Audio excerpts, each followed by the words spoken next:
வணக்கம் நண்பர்களே, இது VDL Vlogs வீக்கெண்ட் குட்டி ஸ்டோரிஸ். இந்த வீக்கெண்ட்ல நம்ம இன்னும் ஒரு சுஜாதாவின் சிறுகதையை தான் பார்க்க போறோம். அயோத்தியா மண்டபம் பை சுஜாதா. கிருஷ்ணமூர்த்தி குரலில் உற்சாகம் பொங்க போன் செய்தான். கண்ணே கலைச்செல்வி, பாஸ்போர்ட், ஏர் டிக்கெட் எல்லாம் தயார். வெள்ளிக்கிழமை சிங்கப்பூர் ஏர்லைன்ஸ் பிளைட்ல சிங்கப்பூர் நேரிட்டோ சான் பிரான்சிஸ்கோ ஆண்டர்சன் ஏர்போர்ட்டுக்கு வந்துருவான். எல்லாம் பேக் பண்ணிட்டியோ இல்லையோ? இன்னும் திணிச்சுட்டே இருக்கேன் என்றாள் கலை. நாசமா போச்சு, ஒரு மாசமா திணிச்சுட்டு இருக்கே, இன்னுமா முடியல? ஒரு மாசமா கணவன் போத்திக்கிட்டு படுத்துக்கிட்டு இருந்தா 2 நாள் தான் இருக்கு, மாம்பழத்துக்கு போய் தலையை காட்டிட்டு வந்துடுறேன் நானு. கிருஷ்ணமூர்த்தி தயங்கினான். நீ வேண்டாம் கலை, இப்ப வேண்டாம், அப்பாக்கு இன்னும் சமாதானம் ஆகலை. அவள் குரல் உயர்ந்தது. எப்ப சமாதானமாவார்? எனக்கு 60 வயசாகும் போதா? சேச்சே, குழந்தை பெத்துக்கிட்ட அப்புறம். நான்சென்ஸ், நான் என்ன வேற்று கிரகத்து மனுஷியா? பாரு, சந்தோஷமான சமயத்துல இந்த டாபிக் வேண்டாமே. நாம US போறது உங்க அப்பாருக்கு தெரியுமில்ல? இன்னும் சொல்லலை. பாரு கிரிஷ், சரியா காதுல வாங்கிக்க. உங்க அப்பாவை சந்திக்காம புறப்படுறது எனக்கு பிடிக்கலை. டேமிட், மாமனாரை போய் பார்த்தா என்ன கடிச்சிடுவாரா? நான் என்ன பாவம் செஞ்சேன்? அப்படி இல்ல கலை, மை காட், இதை நான் எப்படி? ஆல்ரைட், சரி, முதல்ல நான் போய் பூர்வாங்க வேலைகளை கவனிக்கிறேன். புறப்படுறதுக்கு முன்னாடி பாக்கணுங்கிறா அப்படின்னு சொல்லி பாக்குறேன். சரி, கூட்டிட்டு வான்னா. அந்த அளவுக்கு என்னை வெறுக்க காரணம் என்ன என்று கண்ணீரை ஒத்திக்கொண்டாள். உனக்கு புரியாதுமா, அவங்களுக்கு என்னால எவ்வளவோ மனத்தாங்கள், ஏமாற்றம். என்னை அவங்க பார்த்தது கூட இல்லையே. அம்மா கிட்ட போட்டோ காட்டியிருக்கேன், அது போதாது. சரி சரி சரி, கத்தாதே. பாரு கிரிஷ், முதல்ல உனக்கு தைரியம் வேணும். உங்க அப்பாவை சந்திக்காம நான் அமெரிக்கா வர மாட்டேன். நாம செஞ்சுக்கிட்டது என்னவோ சொல்வாங்களே, கந்தர்வ விவாகம் இல்ல, ரெஜிஸ்ட்ரார் முன்னால நண்பர்கள் பெரிய மனுஷங்க சாட்சியோட. ஆல்ரைட், வெள்ளிக்கிழமைக்குள்ள கூட்டிட்டு போறேன். ஏர்போர்ட் போறதுக்கு முன்ன 5 நிமிஷமா? ஐயோ, கூட்டிட்டு போறேங்கிறேனே என்றான் அதட்டலாக. இப்ப என்ன என்று அவளை அணைக்க முற்பட்டவனை தள்ளினாள். மேற்கு மாம்பலத்தில் 2 பல மாடி நடுத்தர குடியிருப்புகளின் மத்தியில் வாழ்ந்து கொண்டிருந்தது அந்த ஓட்டு வீடு. அப்பா வாசலில் தொடையில் திரித்து தகலி நூற்று கொண்டிருந்தார். முன்பு பார்த்ததற்கு மெலிந்திருந்தார். முகத்தில் 1 வார தாடி, குடுமி. அவனை மேலும் கீழும் பார்த்து நூற்பதை தொடர்ந்தார். பார்வதி, உன் பிள்ளை வந்திருக்கான், நான் கடைக்கு போறேன் என்று எழுந்தார். கொஞ்சம் இருப்பா, உன்னோட தான் பேசணும். அவர் என்னை அடிப்பட்ட பார்வையுடன் பார்த்தார். என்கிட்ட பேச என்ன இருக்கு? எல்லாம் சந்தி சிரிக்க பேசியாச்சே. நான் பேச வந்தது சந்தோஷமான விஷயம்பா. உன்கிட்ட எனக்கு பேச ஏதும் இல்லை கிச்சா. நீ எங்களுக்கு துரோகம் பண்ணிட்ட, முதுகுல குத்திட்ட, அத முதல்ல ஒத்துக்கோ. சரிப்பா சரி, நாங்க 2 பேரும் வர வெள்ளிக்கிழமை அமெரிக்கா போறோம். தாராளமா போ, லோகத்தையே ஜெயிச்சுட்டு வா. போறதுக்கு முன்னால கலைச்செல்வி உங்க 2 பேரையும் சந்திக்கணுங்கிறா. கலைச்செல்விங்கிறது விளையாடாதப்பா, என் மனைவி கலைச்செல்வி. ஓ, உனக்கு கல்யாணம் ஆயிடுதா? ஏன்பா இப்படி படுத்துற? எத்தனை நாளைக்குப்பா கோபம்? நான் என்ன செய்யணும்னு விரும்புற? வீடு வீடா போய் அமாவாசை தர்ப்பணம் பண்ணி வைக்கணும்னா மண்டபத்துல உட்கார்ந்துண்டு ருத்ரம் சமகம்னு. இதற்குள் அம்மா வந்து அவனை காப்பாற்றி உள்ளே அழைத்து சென்றாள். அவருக்கு இன்னும் கோபம் ஆறலை. ரொம்ப அவமானப்பட்டு போயிட்டோம். அந்த பொண்ணு மேல எங்களுக்கு எந்த விரோதமும் இல்லை கிச்சு. நடராஜையருக்கு வாக்கு கொடுத்தது தவறிட்டோம்.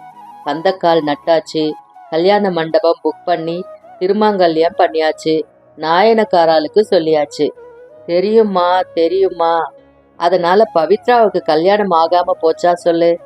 கொத்திண்டு போயாச்சு. என்ன அழகு, என்ன படிப்பு, நமக்கு தான் கொடுத்து வைக்கலை. என்ன காதல் கன்றாவியோ, உன் ஆம்படையா கருப்பா சேப்பான்னு கூட தெரியாது. அந்த அழகு இருப்பாளாடா? போட்டோ காட்டினேன் இல்லம்மா, பார்த்தேன். கொஞ்சம் பூசினா மாதிரி, உனக்கு அக்கா மாதிரி இருக்கா. அம்மா என்று அதட்டலாக தாயை பார்த்தான். 2 பேருக்கும் அமெரிக்காவில் ஒரு பெரிய அசைன்மெண்ட் கிடைச்சிருக்கு. போறதுக்கு முந்தி அப்பாவை சமாதானப்படுத்தி வைக்கணும் நாளைக்கு. வா, இப்பவே கேட்டுடலாம். திண்ணைக்கு திரும்ப வந்த போது, அப்பா எங்க என் பனியன் என்று கேட்டார். இருக்கியா? சாப்பிட்டுட்டு போ, அம்மா அழுத்தமாகவே சொன்னாள். போனா போறதுன்னா, அவளை வர சொல்லலாமே. கல்யாணமோ ஆயிடுத்து, பெரியவாதான் தாழ்ந்து போக வேண்டியிருக்கு. இப்ப என்ன சொல்ற? பார்க்க மாட்டேன்னு சொன்னா வத்த குழம்பு பண்ண மாட்டியா? அந்த பொண்ணு உங்ககிட்ட வந்து ஆசீர்வாதம் வாங்கணுமாம். என்ன விசேஷம்? சொன்னேனேப்பா, 2 பேரும் அமெரிக்கா போறோம். குறைந்தபட்சம் 2 வருஷத்துக்கு பார்க்க முடியாது. அது வரைக்கும் இருக்க மாட்டேன்னு சந்தேகமா? என்ன பேச்சு இதெல்லாம்? அப்பா நூற்ற நூலை சீராக பூநூல் பிரியாக பண்ணி பிரம்ம முடிச்சு போட்டு மஞ்சள் தொட்டு விரல்களால் ஒரு பரதநாட்டிய முத்திரை போல திருப்பி 8 வடிவில் சுற்றி சுற்றி விரல்களின் ஊடே சேகரித்தார். மௌனமாக காத்திருந்தான். அவர் நெற்றியில் யோசனை ஓடியது. சரி, அமாவாசை வருது, நான் கடையில இருப்பேன், அங்க வந்து பார்க்க சொல்லு. அந்த பொண்ணை நான் பார்க்கணும், அவ்வளவுதானே.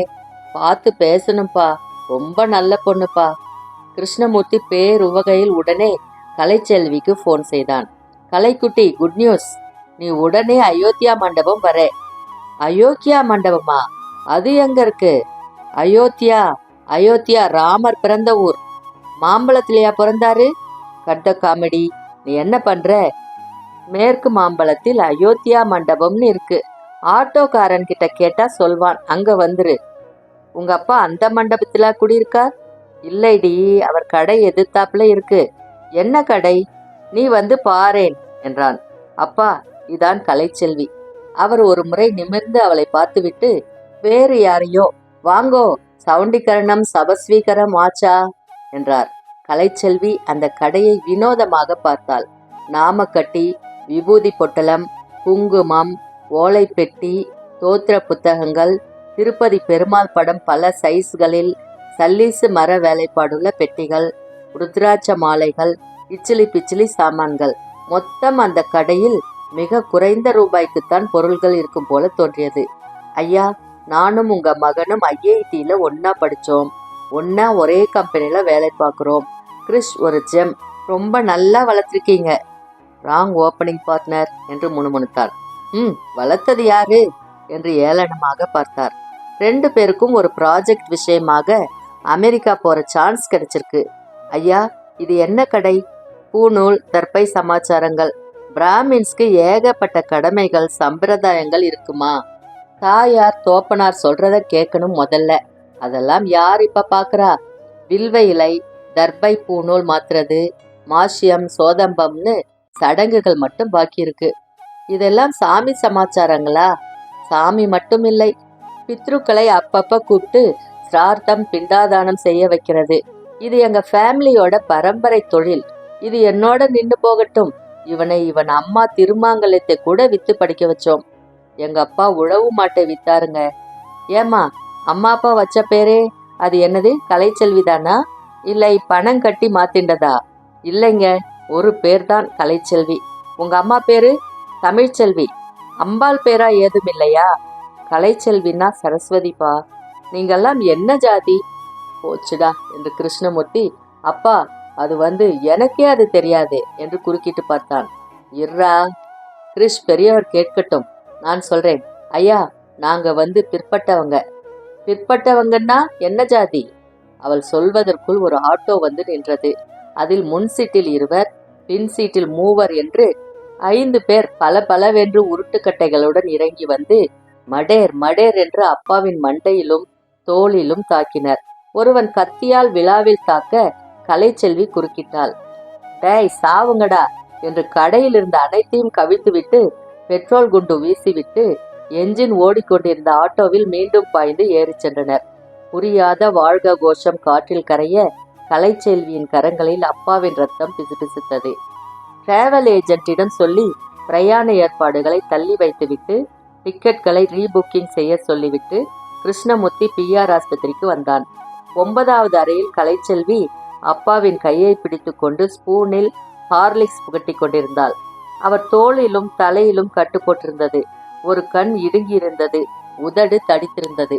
நல்ல வேலை தப்பிச்சிங்கப்பா. எதுக்கு என்ன அடிச்சா? எதுக்கு கடையை எரிச்சா? நான் யாருக்கும் துரோகம் பண்ணலையே என்றார் மெல்லிய குரலில். சில கேள்விகளுக்கு விடையே கிடையாதுப்பா. நல்ல வேலை நீங்க 2 பேரும் தப்பிச்சது தெய்வாதீனம்மா. அமெரிக்கா போற சமயத்துல ஒண்ணு கிடக்க ஒண்ணு ஆகலை. அவங்களை பிடிச்சிட்டாங்களாமே. வேற யாரையோ ரவுடி அரெஸ்ட் பண்ணி வச்சுட்டு என்னை அடையாளம் காட்ட சொன்னாப்பா. எல்லாம் கண் துடைப்பு. நர்ஸ் வந்து குளுக்கோஸ் கொண்டு வந்ததா என்று கேட்டாள். கிருஷ்ணமூர்த்தி குளுக்கோஸ் பாட்டில்களை கொடுத்தான். டயாபெட்டிஸ், பிபி ஏதும் இல்லப்பா உனக்கு. ஒரு வாரத்துல டிஸ்சார்ஜ் பண்ணிடுவாப்பா. அமெரிக்கா போகலையா? ஒரு வாரம் போஸ்ட்போன் பண்ணிட்டோம்பா என்றாள் கலை. அவர் தலையை தடவி கொடுத்து உதட்டில் எச்சிலை துடைத்து விட்டாள். எவ்வளவு தலைமயிர்ப்பா உங்களுக்கு. கிரிஷ், சீப்பு கொண்டு வர சொன்னேனே. கலை, அவன் போகட்டும், நீ இரேம்மா, எங்க கூட இரே. கலைச்செல்வி கிருஷ்ணமூர்த்தியை பார்த்தாள். அவன் சிரித்து, இல்லையப்பா, இவதான் சிஸ்டம் புரோகிராமர், நான் ஆர்கிடெக்ட், 2 பேரும் போகணும். சரி, நல்லபடியா போயிட்டு வாங்கோ. அது என்ன இடம்?